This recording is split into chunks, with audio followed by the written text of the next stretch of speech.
Good morning students. Section 19. இந்த செக்ஷனில் நாம் பார்க்கக்கூடிய டாபிக் வந்து ஆட்டோ டிரான்ஸ்ஃபார்மர் ஸ்டார்டர்.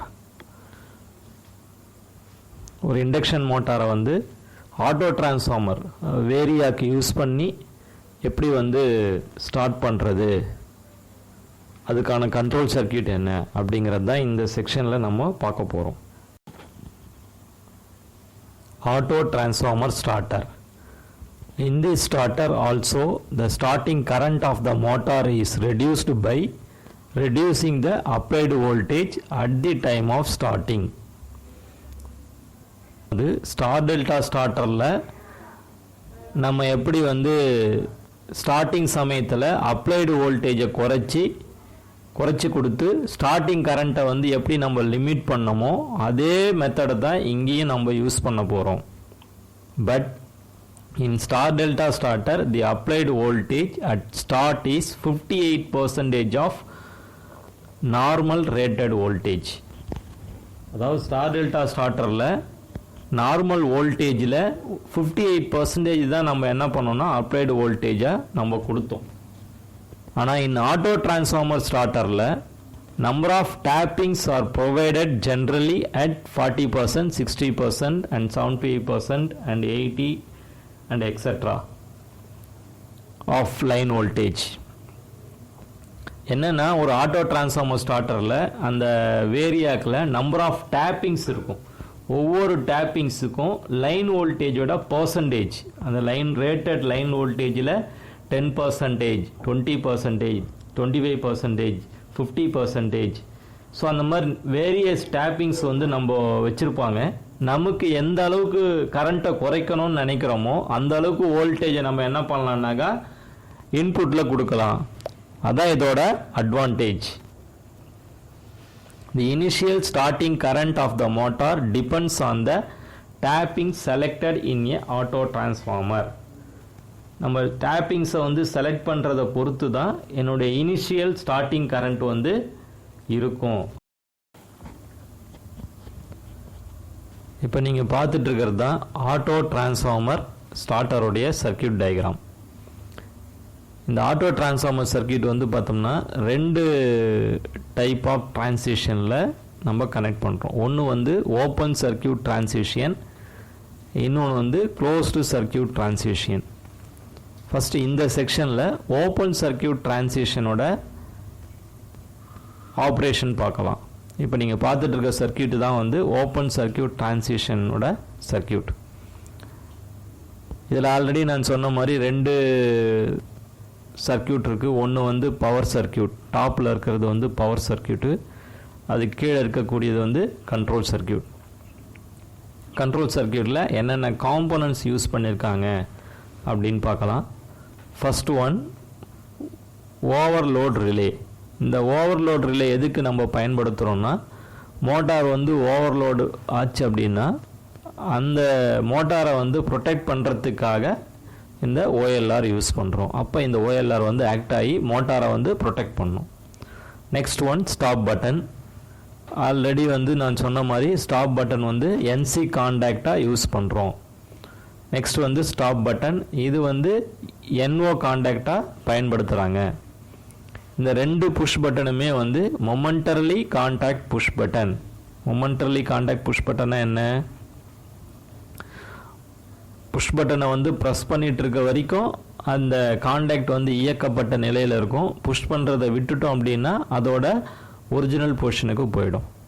இதுதான் வந்து மொமெண்டர்லி கான்டாக்ட் புஷ் பட்டன். அடுத்ததாக இதில் ஒரு 3 கான்டாக்டர் யூஸ் பண்ணியிருக்கோம்.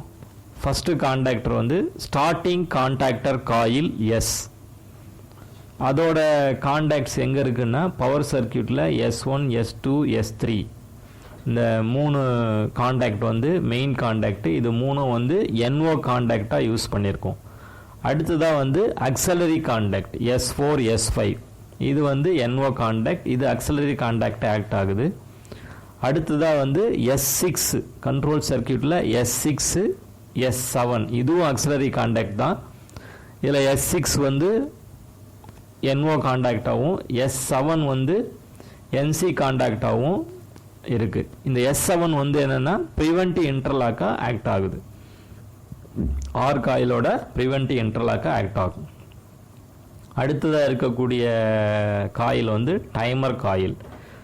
இங்கே யூஸ் பண்ணக்கூடிய டைமர் வந்து ஆன் டிலே டைமர். அதோட காண்டாக்ட்ஸ் எங்கே இருக்குன்னா கண்ட்ரோல் சர்க்கியூட்டில் T1ன்ற ஒரு NC காண்டாக்ட் யூஸ் பண்ணியிருக்கோம், T2ன்ற ஒரு NO காண்டாக்ட் வந்து யூஸ் பண்ணியிருக்கோம். நெக்ஸ்ட் ஒன் காண்டாக்டர் வந்து ரன்னிங் காண்டாக்டர் காயில் R. இதோட காண்டாக்ட்ஸ் வந்து பவர் சர்க்கியூட்டில் R1, R2, R3 இந்த 3 காண்டாக்டர் வந்து மெயின் காண்டாக்டராக இருக்குது. இது 3மே வந்து NO காண்டாக்ட். அடுத்ததாக இங்கே கண்ட்ரோல் சர்க்கியூட்டில் R4ன்ற ஒரு NC காண்டாக்ட் வந்து யூஸ் பண்ணியிருக்கோம். அது வந்து ப்ரிவென்டிவ் இன்டர்லாக்காக ஆக்ட் ஆகுது. இது இல்லாமல் டைமர் காயிலுக்கு ஒரு காண்டாக்ட் இன்ஸ்டன்டேனியஸ் காண்டாக்ட் ஒன்று ஸ்டார்ட் பட்டனுக்கு பேரலாக கனெக்ட் பண்ணியிருக்கோம். இன்ஸ்டன்டேனியஸ் காண்டாக்ட்ன்றது என்னென்னா ஒரு ஆல்ரெடி நான் சொல்லியிருக்கேன், டைமர் வந்து ஆன் டிலே டைமர் யூஸ் பண்ணியிருக்கோம். அதோட காண்டாக்ட் T1, T2 2 காண்டாக்ட் இருக்குது. நான் ப்ரீசெட் டைமை வந்து செட் பண்ணி வச்சிடுறேன். அந்த டைம் செட்டுக்கு அப்புறம் தான் வந்து அந்த காண்டாக்ட் வந்து T1 காண்டாக்டும் T2 காண்டாக்டும் வந்து ஆக்ட் ஆகும். ஆனால் இந்த இன்ஸ்டன்டேனியஸ் காண்டாக்ட் வந்து டைமர் எனர்ஜைஸ் ஆன உடனே அந்த காண்டாக்ட் வந்து ஆக்ட் ஆக ஆரம்பிச்சிடும். ஸோ இதான் இன்ஸ்டன்டேனியஸ் காண்டாக்ட் அப்படின்னு சொல்கிறோம். இப்போ பார்த்தது எல்லாம் வந்து சர்க்கியூட்டில் இருக்கக்கூடிய காம்போனன்ட்ஸை பற்றி பார்த்தோம். இப்போ சர்க்கியூட் ஆப்ரேஷனை பார்க்கலாம். ஃபஸ்ட்டு வந்து ஸ்டார்ட் பட்டனை ப்ரெஸ் பண்ணுறோம். ப்ரெஸ் பண்ணும்போது என்ன ஆகுதுன்னா அந்த காண்டாக்ட் வந்து இயக்கப்படுது. இயக்கப்பட்ட உடனே T1 காண்டாக்ட் வந்து க்ளோஸில் இருக்குது, R4 காண்டாக்டும் க்ளோஸில் இருக்குது. அப்போது இந்த எஸ் காயிலுக்கு வந்து ஆல்ரெடி ஒரு சப்ளை ஒரு டெர்மினலுக்கு வந்து டைரெக்டாக சப்ளையில் கனெக்ட் பண்ணிகிட்ருக்கோம். இப்போ இந்த ஸ்டார்ட் பட்டனை ப்ரெஸ் பண்ண உடனே இன்னொரு ஃபேஸ் சப்ளை வந்து T1 R4 வழியாக எஸ் காயிலுக்கு வருது. அப்போ எஸ் காயில் வந்து என்ன ஆகுதுன்னா எனர்ஜைஸ் ஆகும். எனர்ஜைஸ் ஆனோடனே அதோட contact S1, S2, S3, S4, S5 இந்த 5 காண்டாக்டுமே வந்து என்ன ஆகிடுதுன்னா க்ளோஸ் ஆகிடுது. அடுத்ததாக கண்ட்ரோல் சர்க்கியூட்டில் இருக்கக்கூடிய அந்த S6ம் க்ளோஸ் ஆகும். S7 வந்து NC காண்டாக்டாக இருக்குது, அது வந்து ஓப்பன் ஆகிடும். இந்த பவர் சர்க்கியூட்டில் இருக்கக்கூடிய S1, S2, S3, S4, S5 இந்த காண்டாக்ட் க்ளோஸ் ஆன உடனே ஆட்டோ டிரான்ஸ்ஃபார்மருக்கு வந்து இன்புட் சப்ளை கிடைச்சிடுது. அப்போது டேப்பிங்ஸ் வந்து நான் செலக்ட் பண்ணி வச்சுருக்கேன். அவுட்புட்டுக்கு வந்து மோட்டாரில் கனெக்ட் பண்ணுறதுக்கு டேப்பிங்ஸ் வந்து கனெக்ட் பண்ணி வச்சுருக்கேன். ஸோ அப்போ அந்த டேப்பிங்ஸுக்கு தகுந்த மாதிரி என்னுடைய மோட்டாருக்கு வந்து சப்ளை போகும். அப்போ மோட்டார் வந்து என்ன ஆகுதுன்னா ரெடியூஸ்டு வோல்டேஜில் குறைவான கரண்ட்டில் ஸ்டார்டிங் கரண்ட்டில் மோட்டார் வந்து ஸ்டார்ட் ஆக ஆரம்பிக்குது. அதே சமயத்தில் என்னுடைய டைமர் காயிலும் எனர்ஜைஸ் ஆகிருக்கும். டைமர் எனர்ஜைஸ் ஆனோடனே அதோட இன்ஸ்டன்டேனியஸ் காண்டாக்ட் வந்து க்ளோஸ் ஆகிடுது. அப்போ அது வந்து சீலிங் காண்டாக்டாக ஆக்ட் ஆகுது. டைமரோட ப்ரீசெட் டைம் டிலேவுக்கு அப்புறம் என்னுடைய T1 காண்டாக்ட் வந்து NC காண்டாக்டாக இருக்குது, அது வந்து என்ன ஆகிடும்னா ஓப்பன் ஆகிடும். T2 வந்து NO காண்டாக்டாக இருக்குது, அது வந்து க்ளோஸ் ஆகிடும். இப்போ T1 ஓப்பன் ஆனதுனால என்னுடைய எஸ் காயில் ஸ்டார்டிங் காயில் வந்து டீஎனர்ஜைஸ் ஆகுது. டீஎனர்ஜைஸ் ஆனோடனே S1, S2, S3, S4, S5, S6 இந்த 6 காண்டாக்டுமே ஒரிஜினல் பொசிஷனுக்கு, அதாவது காண்டாக்ட் வந்து இப்போ க்ளோஸில் இருக்குது, இது எல்லாமே என்ன ஆகிடும்னா ஓப்பன் ஆகிடும். S7 மட்டும் என்ன ஆகுன்னா க்ளோஸ் ஆகும். இப்போ S7 க்ளோஸில் இருக்குது, T2வும் க்ளோஸில் இருக்குது. அப்போ என்ன ஆகுதுன்னு பார்த்தோன்னா என்னுடைய சப்ளை வந்து ஆர் காயிலுக்கு போகுது, ரன்னிங் காயிலுக்கு போகுது. அப்போ ரன்னிங் காயில் வந்து என்ன ஆகும்னா எனர்ஜைஸ் ஆகும். அது எனர்ஜைஸ் ஆனோடனே அதோட காண்டாக்ட் பவர் சர்க்கியூட்டில் R1, R2, R3 3 காண்டாக்டும் க்ளோஸ் ஆகும். R4ன்ற காண்டாக்ட் இன்டர்லாக் காண்டாக்ட் வந்து ஓப்பன் ஆகிடுது. இப்போ R1, R2, R3 க்ளோஸ் ஆனதுனால என்னுடைய வோல்டேஜ் ஃபுல் வோல்டேஜ் இப்போ ஆட்டோ டிரான்ஸ்ஃபார்மர்லேருந்து டிஸ்கனெக்ட் ஆகிட்டு என்ன பண்ணுதுனாக்கா ஃபுல் வோல்டேஜ் வந்து மோட்டாருக்கு போகுது. அப்போ மோட்டார் வந்து என்ன ஆகும்னா ரேட்டட் வோல்டேஜில் ரேட்டட் ஸ்பீடில் ரன் ஆகும். இப்போ நான் என்ன பண்ணுறோன்னா ஸ்டாப் பட்டனை ப்ரெஸ் பண்ணும்போது டைமர் காயிலும் ஆர் காயிலும் டீஎனர்ஜைஸ் ஆகி அதோட காண்டாக்ட் எல்லாமே ஒரிஜினல் பொசிஷனுக்கு போயிடும்.